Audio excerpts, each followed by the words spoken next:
Nothing makes me happier than when Coach Riley listens to my advice. I love it.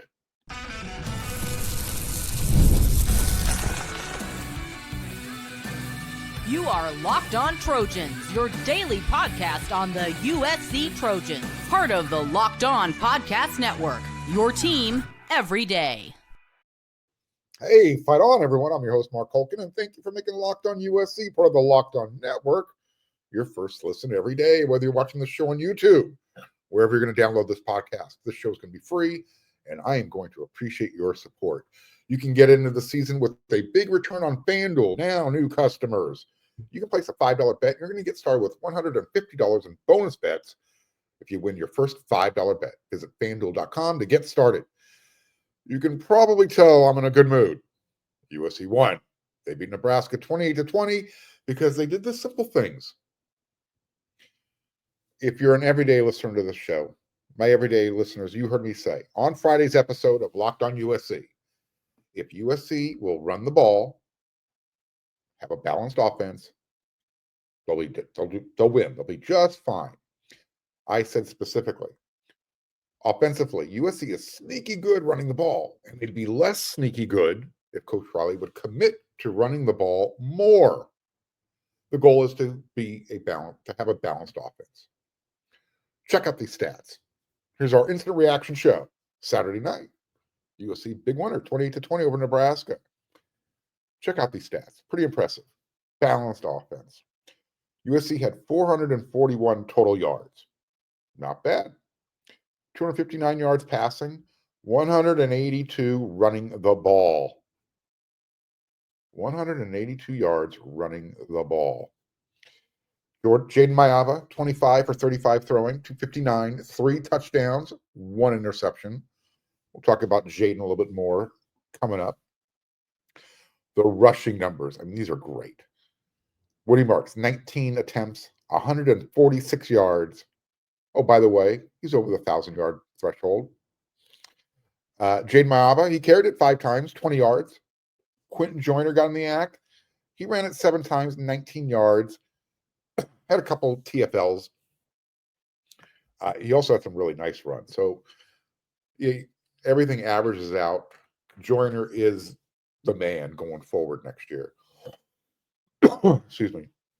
And then as far as the receiving, the numbers were very balanced. Nobody had more than 6 receptions. 2 guys with 6 each. Zachariah Branch, Woody Marks, Deuce Robinson, 4. He had 90 yards. In fact, he was USC's leading receiver. Kyron Hudson, again, had another one of those difficult catches. Kyle Ford, 2 for 28. Lake McCree got in the action, Quentin Joyner. So I love this kind of balance. 35 passing attempts, 32 rushing attempts. I was pretty close with my Jayden Maiava stat line. I said going into this game, if you read any of my stuff over there on wearesc.com, watch the Inside the Trojan Huddle, or if you watch this episode, if you watch this show, Locked On USC, I said he was going to throw for 250, run for 50, have a few touchdowns, a couple throwing, 1 running. He did. He also had that interception. Again, we're going to talk about Jayden specifically in the next segment. I'm just instant reaction, going over the game. I mentioned Woody Marks. He broke the 1,000-yard ceiling. He's the first USC running back to do it since Ronald Jones back in 2017. Rojo had, I think, 1,500 yards that season. I think Woody, as long as he stays healthy, plays these next 2 games, he won't get to 1,500, but I think he will definitely go around 13, somewhere in there. Point is, I love that Coach Riley stayed committed to the run. And what makes Woody's performance even more impressive, he was playing with the flu. Coach Riley let the media know after the game that the locker room's kind of been ravaged by the flu. I'm not sure exactly how many players, but enough. But again, Woody was playing under the weather, and I was talking with Coach Anthony Jones Jr. after the game. He basically said he's a warrior.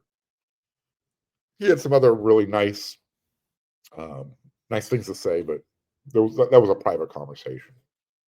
Keep it private. suffice it to say, Coach Jones is a big fan of Woody Marks, as I am, as you are as well.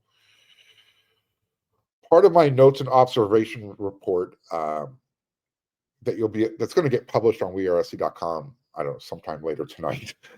I was keeping track of how things were looking on offense in the first quarter, and I wrote this. First quarter ends tied at 7. Maiava is off to the type of start I anticipated, some good, some bad, and a lot of potential. What I really like is Coach Riley has called 8 running plays in the quarter and 14 passing plays.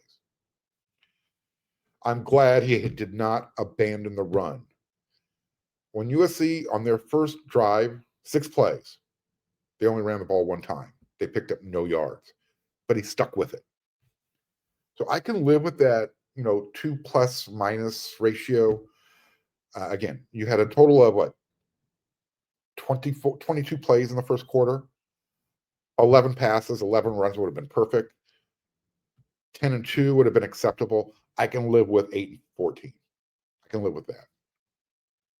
I think USC's second offensive drive, I think that had a lot to do with Coach Riley's play calling in this game. I mean, what were you thinking when you saw Jayden Maiava's pass get picked off and returned for an interception? Excuse me, for a touchdown. It was a terrible pass. I mean, look, there were a couple wide receivers in the same area, and Kyle Ford. It looked like Kyle Ford was kind of confused what was going on. But what adds insult to that injury on that pick 6? First of all, Thea Wright did it, former Trojan. This is the guy who was actually asked to leave the program. I'm not going to go into what happened. He was asked to leave the program. So we had the pick 6. He also blocked a 27-yard field goal for good measure that kept Nebraska within 1 score late in the game. So after that pick 6 that Jayden threw, on the ensuing kickoff, the next pass play was a pass to Zachariah Branch. That one almost got picked. There was actually almost 2 interceptions on that drive. However, on the same drive, the run game was picking up yardage.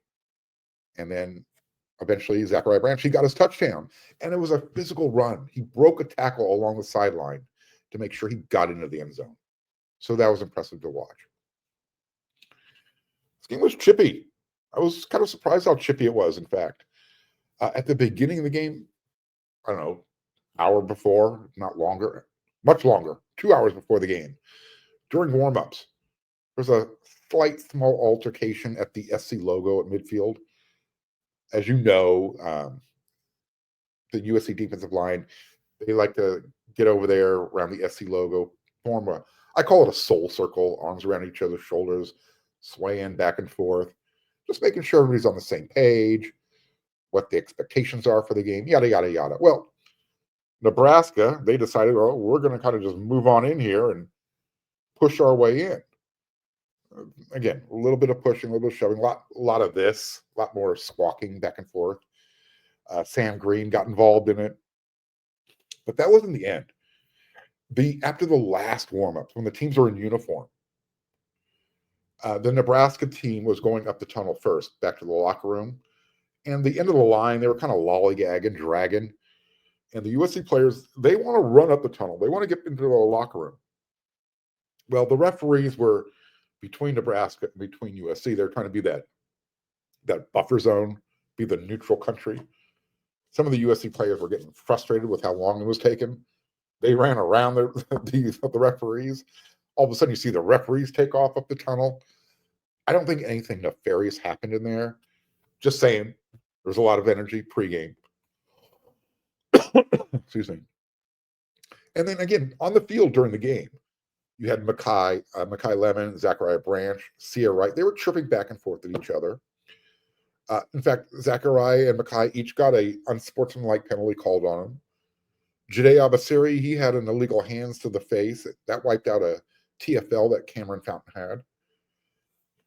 I'm kind of just going off on a little tangent here, but USC is a team, they had 5 penalties for 70 yards. But That's 45 of them right there. An illegal hands to the face, which you can live with. You don't want to see it, but and then those two unsportsmanlikes from Zachariah and from Akai. They were letting Sear get in their heads. And then the other two penalties, you had an offensive OPI, yeah, and a holding call on a punt return that was fair caught. Whatever. Those are your 70 yards on penalties from USC. What I'm hoping you're picking up from this, you didn't hear me mention the offensive line, did you? No. Did they play a great game? No. Did they pass protect better against a good team that knows how to get after the quarterback? Absolutely. I think they only gave up 1 sack. But what the offensive line did really, really well. Let me give them one more really for emphasis. Really, really, really. 3 for emphasis rule. They opened up the holes for 32 runs for 182 yards. That's 5.7 per carry. Let me remind everybody, heading into this game, Nebraska was giving up 102 yards per game on the ground. So you heard me mention Jayden Maiava a little bit in the first segment. Let's talk about him a little bit more in the next segment. We're going to talk about the defense also, but first, Jayden.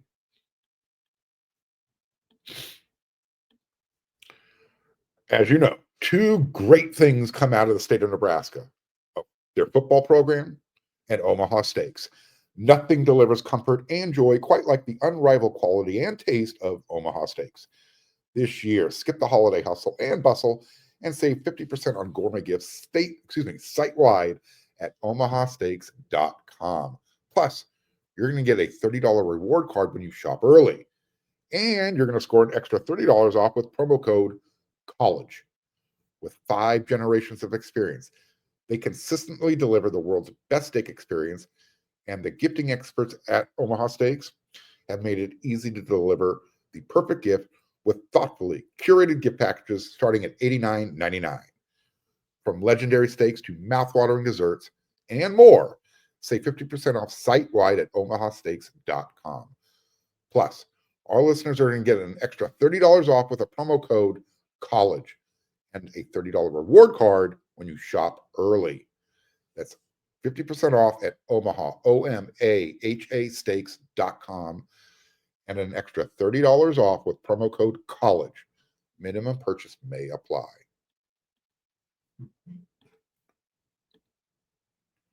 Sometimes it's better to be lucky than to be good. Against Nebraska, Jayden Maiava was both. USC's new starting quarterback. Let me ask just some, rhetorical questions. Answer them in your head. Hit me up in the comments section. Did Jayden Maiava starting at quarterback change the play calling much? I don't think it did. Not that much. Was there more creativity? There was a couple of plays. Don't get me wrong. I mean, remember that 4th and 1 in the 4th quarter? It's a great play call. USC only went for it 1 time on 4th down. That time, it worked, and it worked great. Picked up, 34 yards? Just a nice option. Just a nice option call. Jayden kept it, pitched it at the last second. Woody Marks took off. Did they attempt the deep ball more? Okay, maybe. Was it better? Not really. What I think we did is, I think we got the answer. Remember the question was, why is Lincoln Riley waiting 9 games to make a quarterback change? I think if you watch the game objectively, this has nothing to do with being a Miller Moss fan or being in the Jayden Maiava corner. We all want the same for everybody to play great and the team to win. But if we let's kind of peel the layers back a little bit. Look at Jayden's stat line. It looks great. 25 for 35, 259 yards, 3 touchdowns, 1 interception. But after that, after you say, all right, yeah, that's a really good stat line. Okay, now take a deep breath. Think back. Close your eyes. How many times did you roll your eyes and actually hold your breath during the game? I mean, that pick 6 that he threw to Sia Wright was like, wow, that wasn't a good throw. That fumble along the sideline where he's carrying it like a loaf of bread. That was hard to watch. And then he had a few other near misses on throws that could have been picked. I talked about one earlier, the one to Zachariah Branch. Maybe Jayden was a slight difference in this game between a close win and a close loss. He brings an added element to the field, and he showed it. He is definitely more athletic than Miller Moss. He does give the opposition's defense something to think about.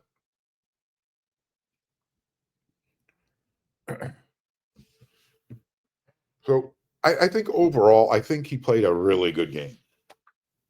I mean, he played with a lot of confidence. He didn't let those mistakes, those turnovers, near turnovers affect him. Just went back, did his job. And he was picked up with a really good running game. That's what was so impressive about this. It allowed, when you can run the ball, it allows you to be a little bit more downfield with your passing. Again, you're picking up almost 6 yards a pop running the ball. This is why all season long I've been saying, run the ball more. You'll see good things happen. Look, did Jayden have a great game? No. Did he have a very good game? Absolutely. He also got the benefit of USC's defense, making some big-time plays, helping him out.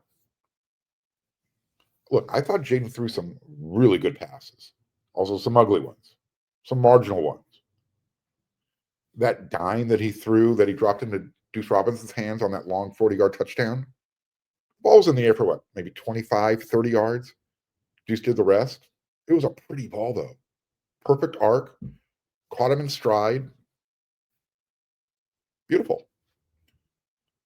But those ones where he needed to be bailed out were like, oh, no, don't do that again, please. I thought Jayden showed a lot of moxie. His ability to run is definitely advantageous. But let's slow the roll down, okay? Just pump the brakes a little bit. He's not USC's savior, not this year, but his potential is definitely through the roof. I mean, it's without question. You can see there's stuff to work with there. Jayden wasn't all right, let's just plug him in and he's going to be the answer against Nebraska. I mean, again, I talked about those 2 turnovers. Nebraska capitalized off of those. They scored 10 points.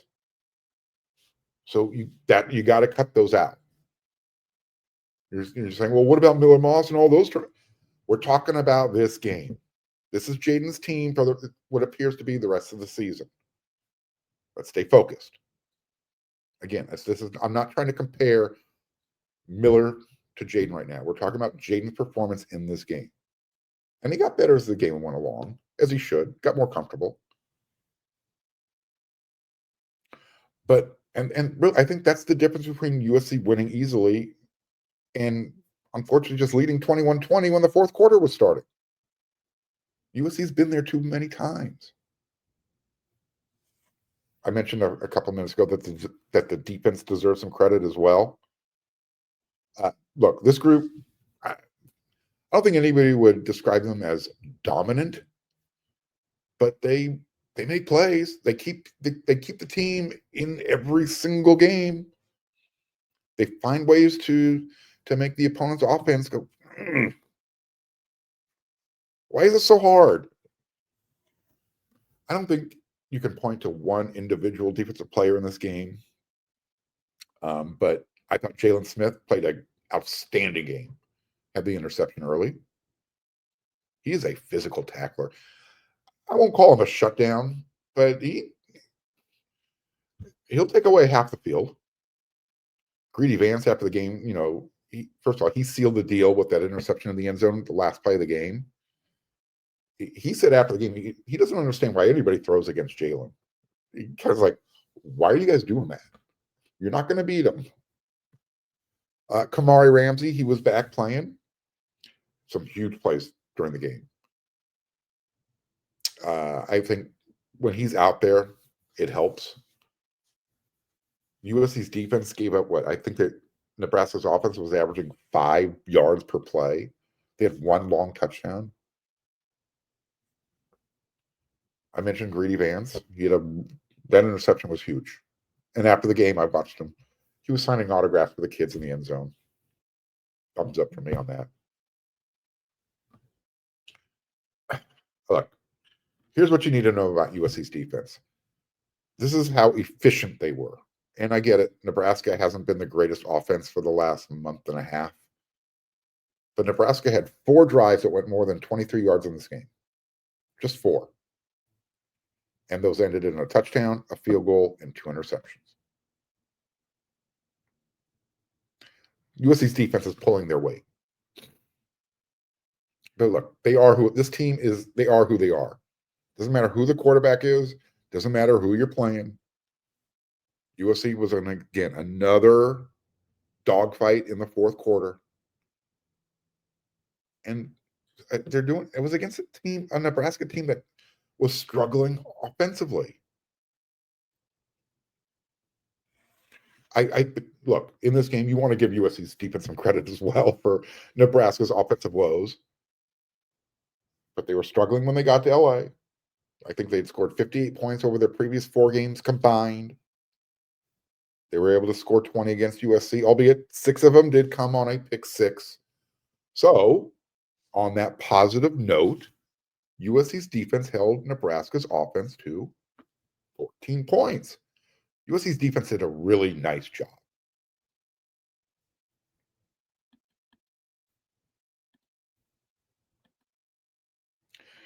Get ready to tackle the NFL action with FanDuel, America's #1 sportsbook. Right now, new customers, you can bet $5, and you're going to get $150 in bonus bets if you win.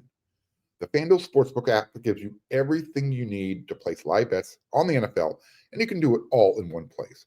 So when you get a hunch in the middle of the game, and you need to check out the latest stats, you need to see some live play-by-play, maybe you want to place another bet. Guess what? Just visit FanDuel.com. Join today. You can do all that. And if you join today and you're a new customer, you're going to get started with $150 in bonus bets if that first $5 bet wins. That's FanDuel.com. Never waste a hunch. Make every moment more with FanDuel, an official sportsbook partner of the NFL.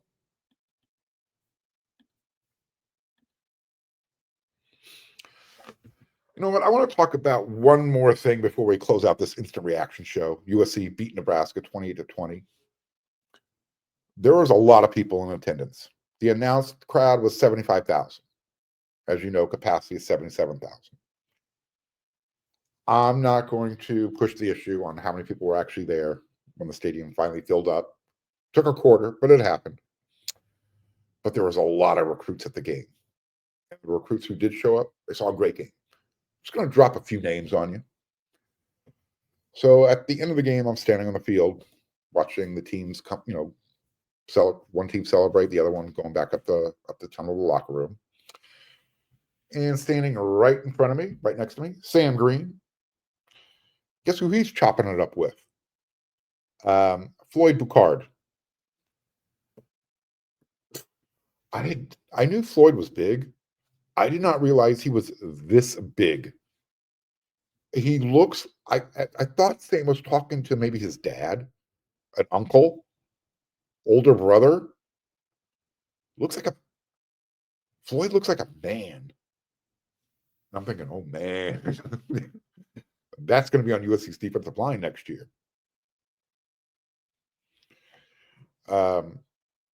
Matai Tagoai, he was hanging out. He was watching the game. Speaking of big guys on the defensive line, Jakeem Stewart from New Orleans. He was getting the royal treatment before the game, during the game, after the game. I think when I finally left the stadium around, I don't know, 7 something, close to 7:30, I was walking out of the stadium with Scott Schrader, and I saw, I think, what's his name? Weston Zernickel. I hope I pronounced your last name correctly.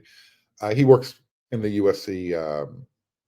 He's on the USC staff. He helps out with recruiting. And I know that he had Jakeem Stewart in the back of his car. They're probably going back to the hotel. But again, the fact that Jakeem was still there tells me that they had a nice long conversation after the game. one of my favorite things was as the press was getting ready to go into the press conference after the game, Luke Heward, USC's quarterback coach, he was standing and talking to USC's next quarterback recruit, probably, most likely, Husan Longstreet, and he was just all over him. I mean, Coach Heward had his little daughter with him, and he's like, honey, this is Husan. He's the next quarterback that we're bringing in here, and he's going to make Daddy a really good coach. Those types of comments. So, yeah, he was dripping all over him. So Husan Longstreet was there. He hasn't flipped yet officially. I think it's going to happen. And I think it's going to happen after he's done with the playoffs. Their next playoff game is against Mater Dei. He probably doesn't want any distractions. What I would like to see, though, is to see him make the flip before Julian Lewis decommits.